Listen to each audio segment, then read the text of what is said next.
Ah, Earth. The third rock from the Sun. The blue planet. You get it. Its atmosphere is made up of around 78% nitrogen, 21% oxygen, and 1% argon, water vapor, and carbon dioxide. A nice balance for any living creatures to breathe.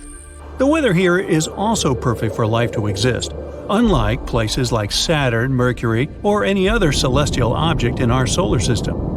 We have the troposphere to thank for that. It's the densest part of the atmosphere on our planet and is 5 to 9 miles wide. It's the layer of the atmosphere that always affects our weather and secures the right conditions for life to exist and to have bodies of water. Earth is just sitting in its orbital path, minding its own business, revolving around the Sun until, BAM! Venus and Mars swoop in and spoil the fun. No one wants to leave poor Earth alone. These two relatively large celestial objects moving toward Earth will have dire consequences for our planet, starting with changes in its orbiting trajectory path.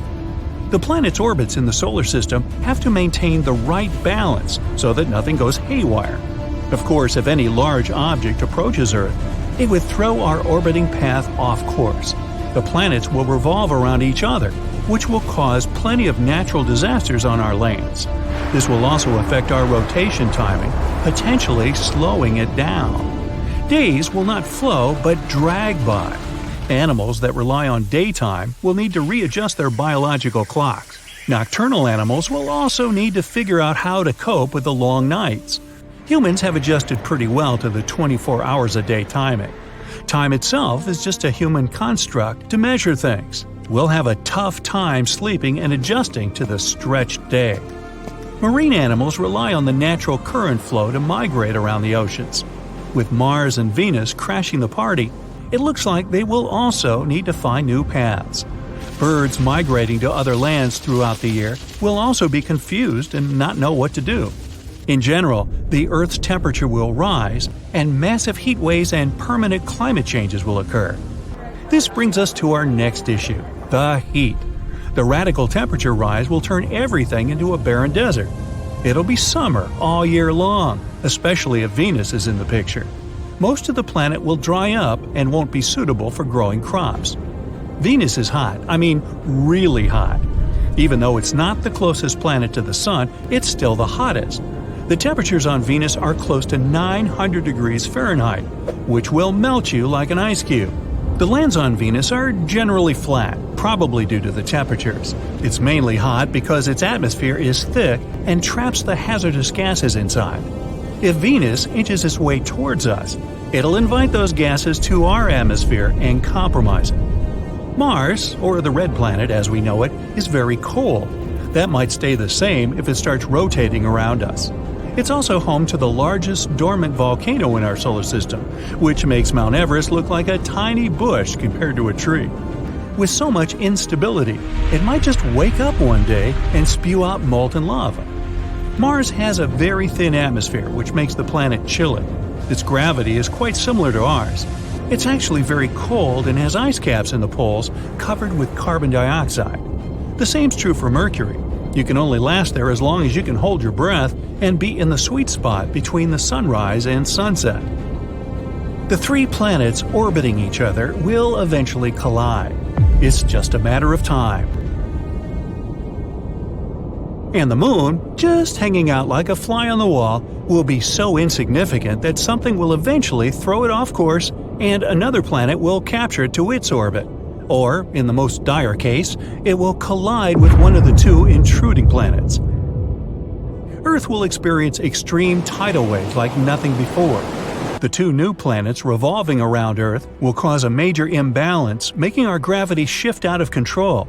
Each tidal wave will be bigger than the previous one and will cover the dry land. Plenty of little scattered islands in the oceans will be completely submerged. Coastal cities and towns will also be home to fish. Flat countries in general will need boats to get around. Dams and dikes won't be enough to stop the water from coming in. Everyone needs to move towards higher ground to escape the floods.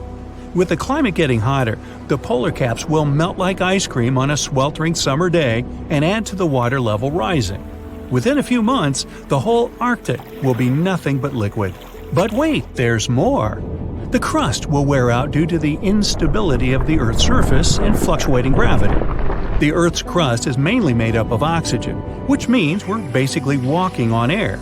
We might experience more earthquakes than before, and dormant volcanoes will wake up from their deep slumber. The skies will be covered in ash, making flights impossible. No one can travel by sea or by air. Importing and exporting will become history. The overall climate will get hotter, just like in Venus. The 3 planets orbiting each other and their huge mass might even unintentionally welcome other planets and celestial bodies to join the party. So, what if Jupiter decided to turn up? Now, Jupiter is the largest planet in our solar system. To give you an idea, the Earth would be just the size of a grape if Jupiter were the size of a basketball. It also has the largest storm we can perceive. That's known as the red spot, a place twice the size of Earth that has hurricane-like storms that have been going on for hundreds of years. Now, by the time you're done watching this video, you can expect the storm to still be going at it. Since the planet is huge, gravity must be quite strong here. It also has many moons, some of them of our little Earth. There will be no room for any proper space among the planets. Jupiter's moons will be thrown off course and latch onto other planets around. Some of the moons might collide with each other, causing massive debris to be displaced all over the place. The gravity of the planetary party will attract comets to enter the atmosphere, potentially crashing down on us. Oxygen levels will deplete, so the Earth's crust crumbling will continue. It'll rip open the ozone layer, causing heavy strokes of ultraviolet waves to enter our atmosphere. We won't be able to step outside for too long without some protective gear and oxygen tanks. Human civilization will change drastically. We'll all live in sheltered containers that will provide clean air and safe and filtered sun rays. The shelters will be sturdy enough to withstand frequent earthquakes.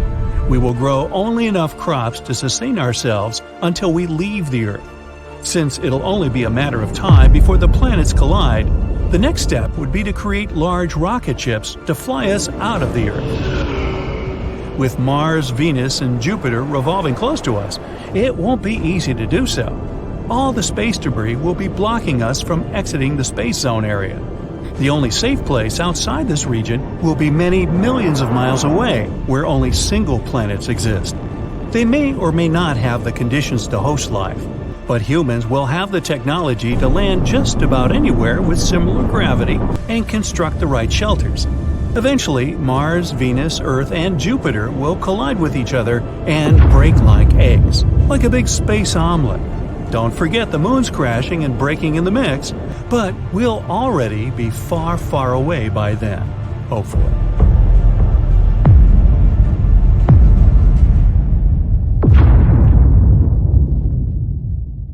Hop on! I've prepared a tour around Earth's fellow planets. Let's start with Mercury, the smallest planet in the solar system. During the day, the temperature on the surface of this planet can reach 800 degrees Fahrenheit, and during the night, it can drop to negative 290 degrees Fahrenheit. The temperatures here are so extreme because the planet has no atmosphere. Instead of it, Mercury has a thin exosphere. That's one of the reasons why Mercury is not habitable. The temperatures and solar radiation are too extreme for any organism to survive there. Now let's imagine there's a way to live on Mercury. Then what would life there look like? Mercury's surface resembles that of the Moon. Over time, meteorites left lots of marks on it. Unlike the Moon's surface, Mercury is grayish-brown. Now look up. The Sun on Mercury would appear almost 3 times as large as it does on Earth. The sunlight would be almost 7 times brighter. I wonder what type of sunglasses people would wear if we lived there. Can life appear on this planet in the future? Don't get your hopes up, it's very unlikely. Now, how about landing on Venus?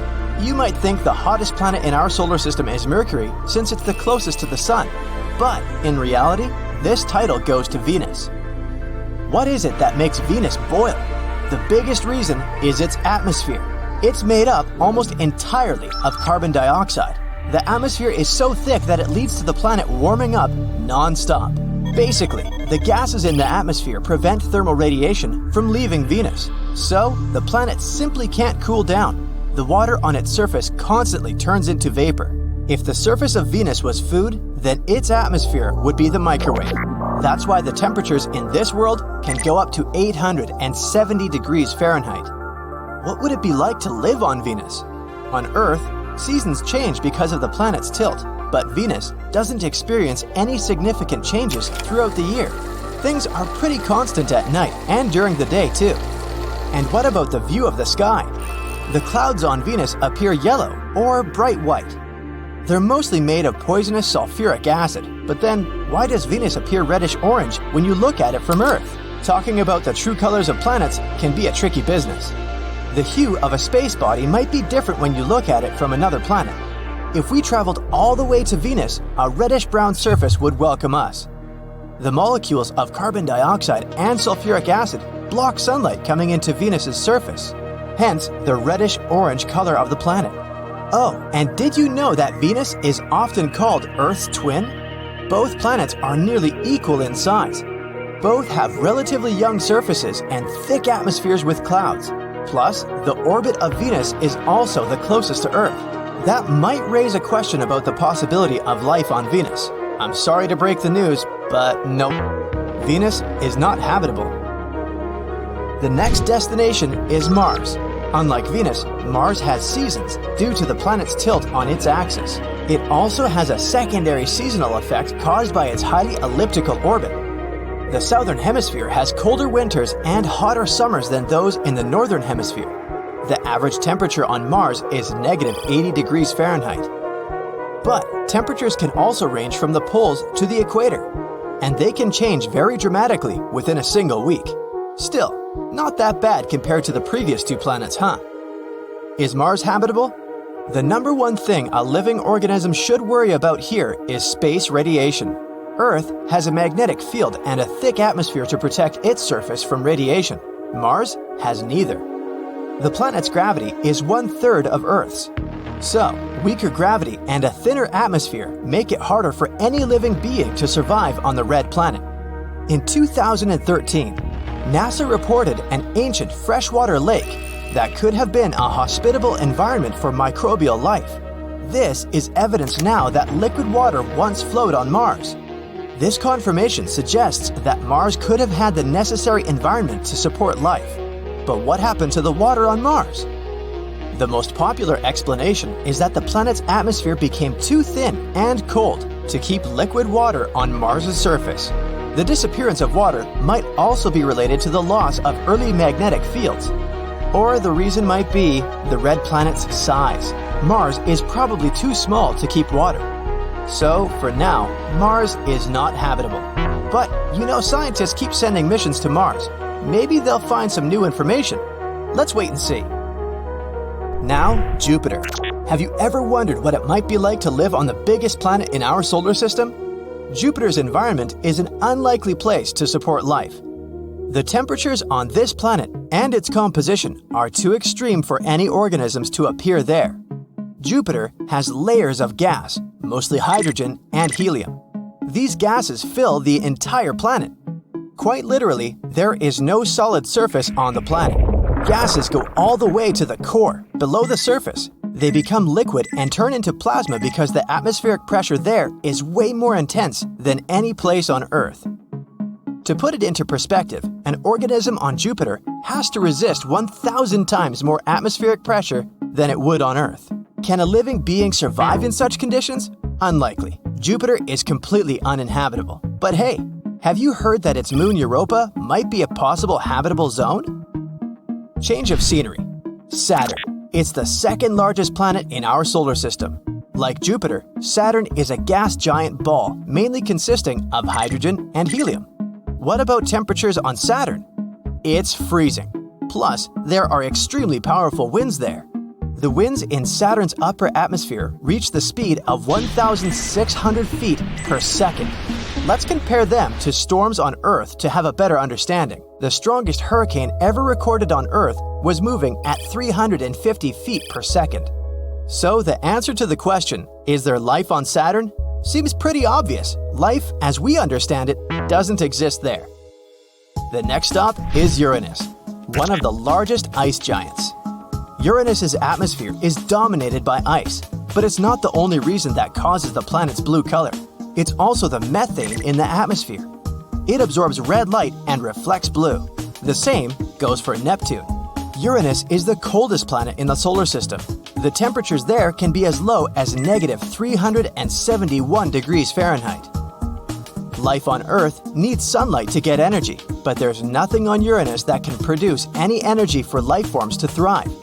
The bottom line is Uranus doesn't have the environment to sustain life.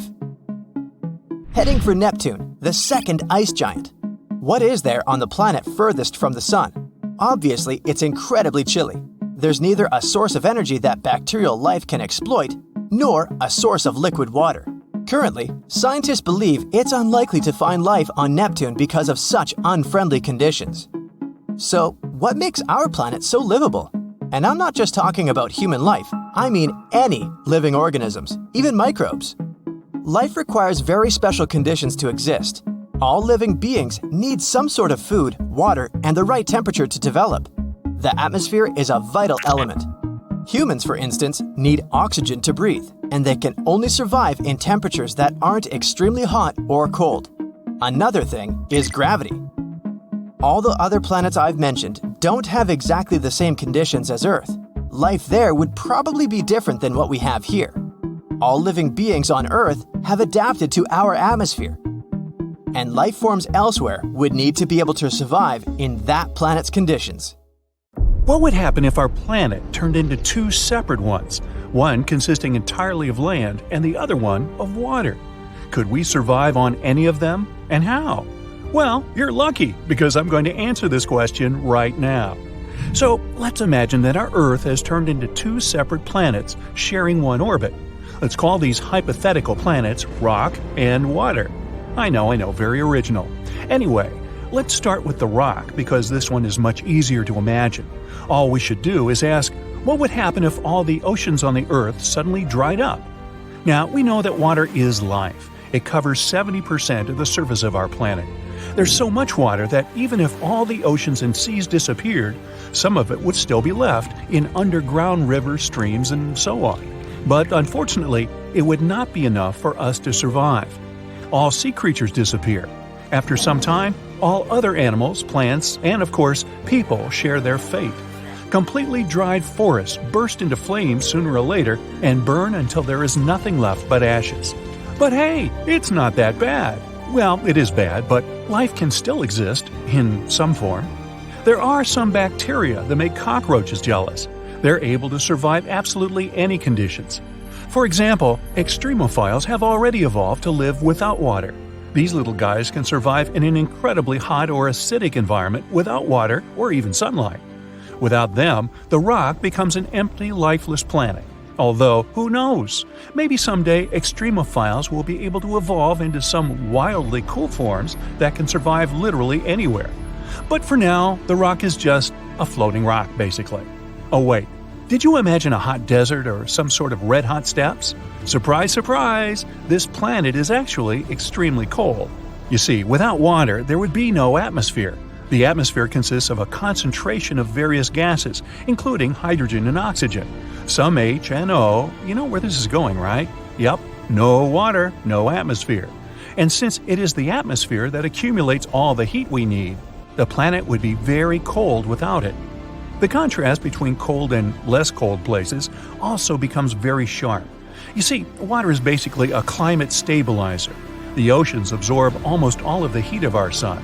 They distribute it evenly over the Earth to make sure it doesn't get too cold or too hot. So without it, the rock gradually turns into a cold desert. The average temperature on this planet is around -100 degrees Fahrenheit. At both poles, the temperature is extremely low, about -300 degrees. And even in the warmest places, it doesn't exceed 20 degrees. These warm places are now the former oceans, because their dried-up depths are located much closer to the hot core of the planet. Wait, I hope you don't imagine this planet as covered in snow either. We don't have any water at all, remember? It's just a very cold rock. At this point, we're just a bigger and browner version of the moon. The moon is basically a waterless piece of Earth, after all. But hey, what happens to volcanoes? They're basically our last hope to stay warm, aren't they? Unfortunately, volcanic activity is decreasing due to a lack of water. You see, volcanoes and their eruptions happen because of the collisions of two tectonic plates, the oceanic and continental ones. The weight of the water presses on the oceanic plates. They go under the continental plates and form volcanoes. So if there's no water weight, then there's no volcanoes and volcanic activity drops significantly. The rock now is just a planet full of many incredible high mountains. And every time the tectonic plates collide, they form more and more of these mountains and trenches, including some very big ones, like the famous Mariana Trench. I would say, be careful not to fall, but hey, there's no one to fall there. Also, there's no weather anymore. No water means no more snow, ice, or rain, or even clouds. The wind would probably be quite strong, though. Well, that's the fate of the planet rock. Not very bright, so let's just go see how the water planet is doing. Many, many billions of years ago, I wasn't around then, our Earth actually was a planet entirely covered with water. Then, about 1 billion years ago, the sea level dropped, the land appeared. This has changed the atmosphere of our planet forever, and that's how life was born here. But what happens if it returns to its original state? Well, to answer that question, we should first learn more about the ocean planets. So, what does one of these look like? Oh, sorry, I almost forgot. We have no idea. We haven't found any planets of this type because they're incredibly rare. I mean, there is one planet that is low-key and could be called an ocean planet. Yeah, I'm not even going to try and pronounce that. Still, even this one doesn't look the way you probably imagine. The water on it is in a very weird, unique state. Scientists have called this hot ice or superliquid water, and we've never seen anything like this before. In general, though, the actual ocean planets are very hard to find due to many physical reasons. These planets require very specific temperatures, pressures, and so on. But alright, just hypothetically, what would such a planet look like? Well, first of all, of course, it cannot be made entirely of water. I hope you didn't actually think that there could be just some gigantic water blob spinning around a star. It should still be a planet with a core and some kind of foundation. So let's just imagine that all the water on the former Earth has mixed into one giant salty ocean. Wow, that would be a dream come true for the sea creatures, but not for the rest of us. The only animals that could survive in this situation, except fish, are probably the birds that can swim and feed on fish. Now, I think even if the sea level rose significantly, at least a couple of islets could still stay above the water. Such islands would be the former peaks of huge mountains like Mount Everest. So if these birds build their nests there, they can even survive for some time. But what about you and me? Well, we still have a chance. If we had enough time to prepare for the huge flood, we could stay safe either in giant submarines or on giant ships. We can grow food on board and fish from the ocean. But without the Everest Islands, we are unlikely to last long. If something breaks and we have nowhere to dock, we won't be able to fix it. Unfortunately, we no longer have drinking water. Now we can get it only from rain or by filtering seawater. But we have to store it someplace, right? And all these water containers would take up a lot of space and be very heavy. But in general, planet water is not as bad as it might seem. It's quite warm. The average temperature here is about 50 degrees Fahrenheit. And the gap between the lowest and highest temperatures is minimal, from minus 20 degrees at the poles to 70 degrees at the equator. Compared to planet rock, this ain't bad at all. Planet water would also be slightly larger than the Earth in radius due to the volume of, yes, water. The density of this planet would be, on the contrary, quite low. The gravity could become a bit weaker, too. Now, as for both planets, if we place them in the Earth's orbit, after some time, they would still move away from each other and follow different trajectories. They would have aligned themselves not to collide with each other. On one of them, the year would last 12 months, and on the other one, 10 or 11. And that's about it. A fun fact, all of this can actually happen in the future. First of all, the Earth's crust is gradually becoming thinner. Hey, I like thin crust. On my pizza. On my planet, not so much. So, one day, water can really flood our entire land. On the other hand, in a couple of billion years, when our sun begins to expand and turn into a red giant, all the oceans on our planet will really dry up. Alright, take a deep breath and shake it out. That's enough of this grim fairy tale. It's a waste of time to worry about such things so far off when, today, I can't find my wallet anywhere. I thought I put it over here.